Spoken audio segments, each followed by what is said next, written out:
Okey, selamat sejahtera. Nama saya Tarshini, and then ada lagi 3 adik kumpulan yang bernama Tony Kausen Sheng, Nurul Syuhada dengan Nurul Hanani.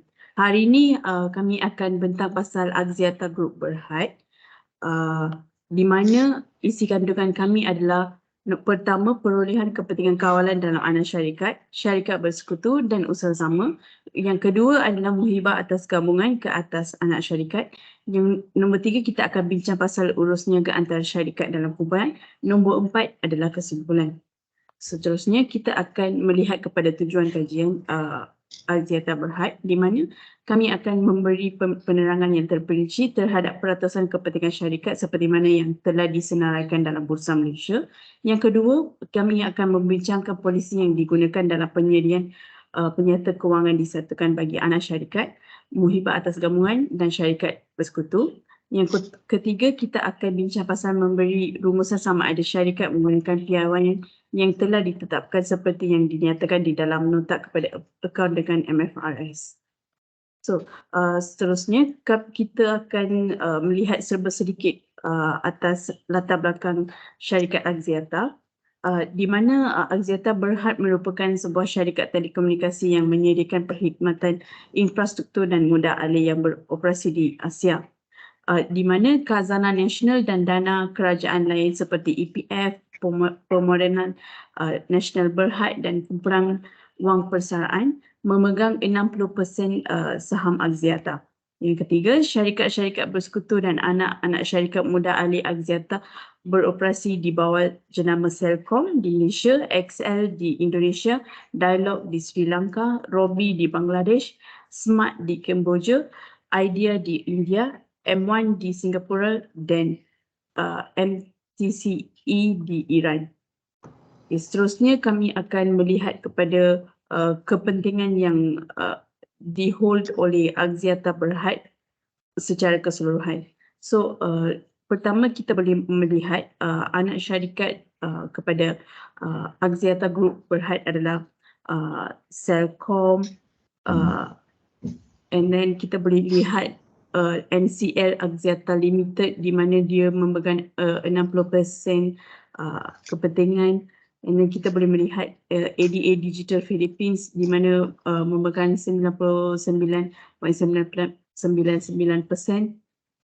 And then selain daripada itu, kita boleh melihat Axiata Digital Services Sdn Berhad di mana mereka memegang 96.56% dan EDOTCO Group Sdn Berhad di mana mereka menggunakan memegang 63%. Seterusnya saya akan pass kepada Nur Syuhada. Nur Hanani. Okey, saya Hanani. Saya akan membentangkan perakaunan untuk pelaburan dalam subsidiari. Seorang pelabur tanpa mengira sifat penglibatannya dengan entiti iaitu pihak yang dilabur hendaklah menentukan sama ada ia adalah syarikat induk dengan menilai sama ada ia mengawal pihak yang dilabur. Seorang pelabur mengawal pihak yang dilabur apabila ia terdedah atau mempunyai hak kepada pulangan yang berubah-ubah daripada keterlibatannya dengan pihak yang dilabur dan mempunyai keupayaan untuk mempengaruhi pulangan tersebut melalui kuasa ke atas pihak yang dilabur. Jadi, seorang pelabur mengawal pihak yang dilabur jika dan hanya jika pelabur mempunyai semua perkara berikut. Yang pertama, kuasa ke atas pihak yang dilabur. Yang kedua, pendedahan atau hak kepada pulangan yang berubah-ubah daripada keterlibatannya dengan pihak yang dilabur. Yang ketiga, keupayaan untuk menggunakan kuasa ke atas pihak yang dilabur untuk mempengaruhi jumlah pulangan pelabur. Seorang pelabur harus mempertimbangkan semua fakta dan keadaan ketika menilai sama ada ia mengawal pihak yang dilabur. Pelabur harus mengkaji semula sama ada ia mengawal pihak yang dilabur jika fakta dan keadaan menunjukkan bahawa terdapat perubahan kepada satu atau lebih daripada 3 elemen kawalan yang disenaraikan dalam seperti tadi. 2 atau lebih pelabur secara kolektif mengawal pihak yang dilabur apabila mereka harus bertindak bersama untuk mengarahkan aktiviti yang berkaitan. Dalam kes seperti itu, kerana tiada pelabur yang boleh mengarahkan aktiviti tanpa kerjasama yang lain, tiada pelabur secara individu mengawal pihak yang dilabur. Setiap pelabur akan menerangkan kepentingannya dalam pihak yang dilabur mengikut MFRS yang relevan, seperti MFRS 11 berjajar bersama MFRS 128, pelaburan dalam syarikat berkaitan dan perusahaan perjanjian bersama, atau MFRS 9 instrumen kewangan. Seterusnya, pelaburan dalam anak syarikat. Anak syarikat adalah semua entiti di mana kumpulan mempunyai kawalan. Kumpulan ini mengawal entiti ketika kumpulan berada dalam keadaan terdedah kepada risiko, mempunyai hak atau pulangan berubah dari penglibatannya dengan entiti. Anak syarikat digabungkan sepenuhnya dari tarikh kawalan dipindahkan ke kumpulan mengawal entiti yang lain. Seterusnya, muhibah atas gabungan. Ia tidak menjana aliran tunai secara tersendiri, menyumbang kepada penjanaan tunai. Muhibah perlu dialokasi kepada setiap CGU atau kumpulan CGU tanpa mengambil kira sama ada aset yang diperolehi diagihkan kepada unit berkenaan atau tidak. MFRS 136/80. MFRS 10, jualan atau sumbangan aset antar pelabur dan syarikat bersekutu atau usaha sama bidaan kepada FRS 10. Yang terakhir, MFRS 10 memerlukan urus niaga dengan kepentingan bukan kawalan yang tidak memberi kesan kepada syarikat kehilangan kawalan anak syarikat untuk dicatat sebagai urus niaga equity. Seterusnya saya akan pas kepada Nurul Syuhada. Sambungan, maaf. MFRS 3/18 mengiktirafkan aset dan liability. Pengambilan alihan hendaklah mengukur aset yang dapat dikenali pasti diperoleh dari liability yang diambil kira pada nilai sama tarikh perolehan. Muhibah diiktiraf pada tarikh perolehan diukur sebagai agregat lebih besar kepada amount bersih aset. Agregat iaitu pembayaran dibuat pada nilai seksama, amount kepentingan entiti diperoleh, nilai seksama kepentingan dipegang oleh kepentingan pada tarikh pemerolehan. Amount bersih aset iaitu liability yang diambil alih pada nilai seksama pada tarikh perolehan. Jika amount bersih aset lebih besar daripada agregat, ia wujud laba dari pembelian diskaun. Seterusnya, muhibah atas gabungan. Kumpulan mengiktiraf muhibah berdasarkan kepada muhibah separa. Muhibah mewakili lebihan kos pengambilan alihan anak syarikat berbanding bahagian kumpulan daripada nilai seksama aset bersih yang dapat dikenali pasti, termasuk liability luar jangkaan anak syarikat pada tarikh pemerolehan dan nilai seksama kepentingan equity yang ada pada anak syarikat. Sebarang kekurangan diiktiraf dalam ontologi. Yang kedua adalah untuk tujuan pengujian kemerosotan nilai, muhibah yang diperoleh dalam gabungan perniagaan diperuntukkan kepada setiap unit penjana tunai iaitu CGU atau kumpulan CGU yang diharapkan dapat memperoleh keuntungan dari gabungan tersebut. Setiap unit atau kumpulan unit di mana muhibah diperuntukkan untuk mewakili tahap terendah dalam entiti di mana muhibah dipantau untuk tujuan pengurusan dalaman. Muhibah dipantau di peringkat segmen operasi. Yang ketiga adalah muhibah tidak dilunaskan tetapi ia diuji untuk penurunan nilai setiap tahun atau lebih kerap jika peristiwa atau perubahan keadaan menunjukkan bahawa ia mungkin terjejas dan dibawa kepada kos ditolak kerugian penurunan nilai yang terkumpul. Untuk tujuan pengujian penurunan nilai, muhibah yang diperoleh dalam gabungan perniagaan diperuntukkan kepada setiap CGU ataupun kumpulan CGU yang diharapkan dapat diperolehi keuntungan dari gabungan tersebut. Setiap unit atau kumpulan unit yang diperuntukkan muhibah mewakili tahap terendah dalam entiti di mana muhibah dipantau untuk tujuan pengurusan dalaman. Nilai bawa muhibah dibandingkan dengan jumlah yang dapat dipulihkan iaitu nilai penggunaan yang lebih sedikit kos pelupusan. Seterusnya, saya akan pas kepada Nurul Syuhada. Terima kasih. Saya Nurul Syuhada akan membentangkan tentang kepentingan bukan kawalan. KBK wujud apabila kepentingan syarikat induk dalam anak syarikat kurang daripada 100%, iaitu di mana baki kepentingan tersebut adalah bukan milik syarikat induk secara langsung atau tidak langsung. Aset bersih anak syarikat 100% akan digabungkan dengan syarikat induk, tetapi akaun KBK akan diwujudkan mengikut MFRS 10 para 22. KBK dalam penyata keuangan disatukan akan didedahkan secara berasingan. Manakala MFRS 3 para 5, gabungan perniagaan antara syarikat induk dan anak syarikat diambil kira dengan menggunakan kaedah pemerolehan. Polisi perakaunan yang disignifikasi dalam pelaburan subsidiari. Pada pindaan kepada MFRS 108, dasar perakaunan, perubahan dalam anggaran perakaunan dan ralat, iaitu takrif semula anggaran perakaunan sebagai jumlah keuangan dalam penyata keuangan yang tertaluk kepada ketidakpastian pengukuran. Menjelaskan bahawa perubahan dalam input atau teknik pengukuran yang digunakan untuk membangunkan anggaran perakaunan dianggap berubah dalam anggaran perakaunan jika ia tidak timbul daripada ralat tempoh sebelumnya. Contoh, anggaran perakaunan termasuk jangkaan kerugian kredit, nilai bersih inventory yang boleh direalisasikan, nilai saksama aset atau liability, susut nilai untuk hartanah, loji dan peralatan, dan juga peruntukan untuk obligasi waranti. Pindaan ini dijangka tidak memberi kesan material kepada kumpulan dan syarikat.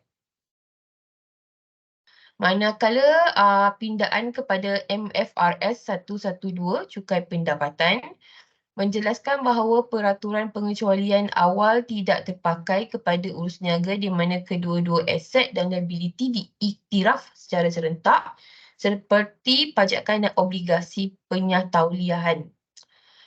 Entiti dikehendaki mengiktiraf kedua-dua aset dan liability cukai tertunda untuk semua perbezaan sementara yang boleh ditolak dan cukai yang timbul daripada urus niaga tersebut. Pindaan ini dijangka tidak memberi kesan material kepada kumpulan syarikat. Daripada kedua-dua MFRS ini, kedua-dua set pindaan akan digunakan dalam tahun kewangan bermula atau selepas 1 Januari 2023. Perubahan tersebut tidak dijangka memberi kesan kepada pelaporan keuangan kumpulan dan syarikat. Pindaan kepada MFRS 101 terpakai kepada kumpulan dan syarikat. Klarifikasi liability sebagai semasa atau bukan semasa menjelaskan bahawa liability dikelaskan sama ada semasa atau bukan semasa berdasarkan hak yang wujud pada penghujung tempoh pelaporan. Klarifikasi ini tidak dipengaruhi oleh jangkaan atau peristiwa entiti yang berlaku selepas tarikh pelaporan seperti menerima penepian atau pelanggaran perjanjian. Kehadiran pilihan penukaran dalam bond boleh tukar memenuhi definisi instrumen equity dalam MFRS 132 tidak memberi kesan kepada klarifikasi semasa atau bukan semasa instrumen boleh tukar. Pindaan kepada MFRS 101 iaitu terpakai kepada kumpulan dan syarikat. Okay. Liability bukan semasa dan perjanjian menentukan bahawa perjanjian pengaturan pinjaman yang perlu dipatuhi oleh entiti hanya selepas tarikh laporan tidak akan menjejaskan klarifikasi liability sebagai semasa atau bukan semasa pada tarikh pelaporan. Walau bagaimanapun, perjanjian yang perlu dipatuhi oleh entiti pada atau sebelum tarikh pelaporan akan memberi kesan kepada klarifikasi liability sebagai semasa atau bukan semasa walaupun jika perjanjian hanya dinilai selepas tarikh pelaporan. Untuk pindaan kedua-dua MFRS ini, akan berkuat kuasa untuk tempoh pelaporan tahunan bermula pada selepas Januari 2023 dan harus digunakan sebagai retrospektif. Kumpulan dan syarikat sebagai sedang menilai kesan pindaan ini ke atas penyata keuangan mereka untuk mematuhi perubahan yang betul. Saya akan serahkan kepada Tony.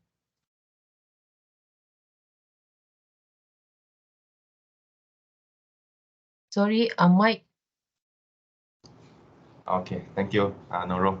Okay, untuk slide ini kita dapat melihat screenshot dari penyata kewangan Axiata Group Berhad di mana kita highlight subsidiaries dalam notes 28 iaitu pelaburan ke atas subsidiary dan juga nota ke-33 iaitu amount due from subsidiaries dalam non-current asset. Next. Okay. So yang ini ialah current asset dengan current liabilities, amount due from subsidiaries untuk company level dan juga group. Current liabilities, amount due to subsidiaries, company level dan juga group level. And next, we can see notes 33 di mana notes to the accounts in the financial statement yang menunjukkan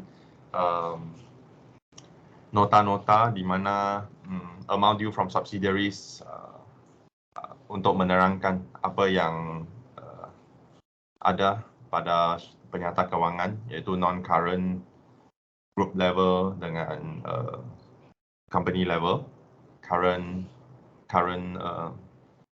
amount due from subsidiaries dan juga non-current dan current untuk amount due to subsidiaries di mana termasuk amount due from subsidiaries, bear interest rate ranging dan juga if any transaction between the company, so it will be disclosed in the notes to the accounts. So apa itu urus niaga antara syarikat dalam kumpulan? Semua transaksi berkaitan pihak yang dilakukan adalah dalam biasa urusan perniagaan pada harga yang boleh dirunding.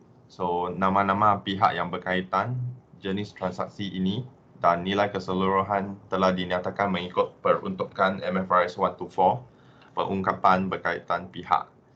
So Khazanah Nasional Berhad mempunyai kepentingan langsung sebanyak 36.73% dalam saham syarikat. So Khazanah merupakan dana kekayaan kedaulatan kerajaan Malaysia dan telah diperbadankan di bawah Akta Syarikat 2016 pada 3 September 1993 sebagai syarikat terhad awam. So kerajaan Malaysia dan entiti yang dikawal atau dikawal bersama oleh kerajaan Malaysia adalah pihak yang berkaitan dengan kumpulan.